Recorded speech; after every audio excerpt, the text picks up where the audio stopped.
Ah, l'histoire des pâtes, les panzani, l'Italie, le savoir-faire des Italiens. Ah non, les panzani, les Deux-Sèvres, le savoir-faire de Niort et de Parthenay. Non mais, petite explication. Vous connaissez tous les panzani? Le fameux père Don Patio? Et même le slogan? Des pâtes, oui mais des panzani.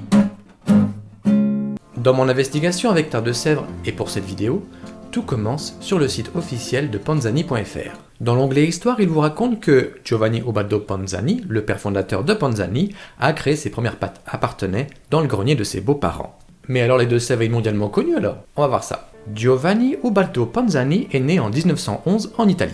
Ses parents, Henri Panzani et Antoinette Tiapi, sont originaires de Florence. La famille s'expatrie en France en 1939 pour fuir le fascisme. C'est à cette époque que Giovanni va s'appeler Jean Panzani. Jean est mobilisé en 1939 pour la guerre, mais l'année suivante, il est blessé et revient chez ses beaux-parents à Niort. Et même plus précisément au 78 rue Gambetta à Niort. En 1940, Jean Panzani élabore sa première recette de nouilles à base de farine dans le grenier de ses beaux-parents à Niort. Il utilise de la farine car la semoule est introuvable durant l'occupation allemande. Dans son tout début, c'est Jean qui assure également la livraison de sa marchandise avec son vélo. Comme il le dira plus tard, Jean a eu de la chance et l'opportunité de faire prospérer son commerce car durant la Seconde Guerre mondiale, la demande d'approvisionnement en nourriture de la population fait fleurir le début de son activité.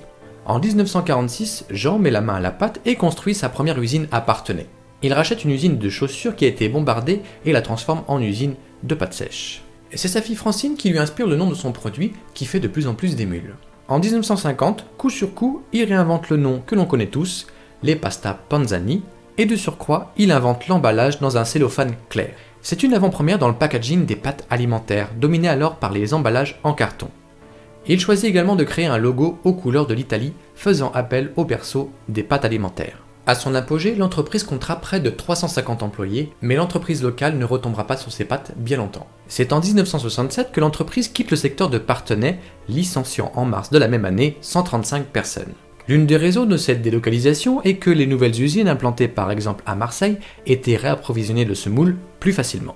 Si vous voulez vous faire votre propre opinion, Radio Catine a fait une émission il y a quelques années, il y a bientôt 4 ans, où elle a interviewé des gens qui y travaillaient, et cela peut vous aiguiller sur d'autres raisons de cette délocalisation d'entreprise. Il y a même une interview du père fondateur Panzani, Jean, et si vous voulez écouter, l'adresse s'affiche ici. En 1970, Panzani rachète les pâtes Mila Frères, marque déjà distribuée à Niort en 1936. À Parthenay, le dernier dépôt rue des Loges ferme en 1998. On peut retrouver un article sur Wikinews qui parle d'une grève en novembre 96 qui montre vraiment les derniers souffles des travailleurs. Ce dépôt a pris feu en fin d'année 2018, donc il n'y a pas longtemps. Un article sur la Nouvelle République en parle d'ailleurs. Aujourd'hui, est-ce qu'il reste encore des traces de cette entreprise Panzani à Parthenay? Eh bien oui, on peut encore voir un bâtiment 12 avenue Victor Hugo arborant le logo Panzani. C'est près de la gare. Jean Panzani décède le 18 octobre 2003 à Saint-Didier au Mont-d'Or, en France, et repose au cimetière de Mélois à Parthenay. L'entreprise Panzani est actuellement la première entreprise de pâtes en France, la deuxième en Europe. Elle emploie 1300 personnes et est présente dans plus de 50 pays du monde. Pour vous donner un petit exemple, dans l'usine de Nanterre,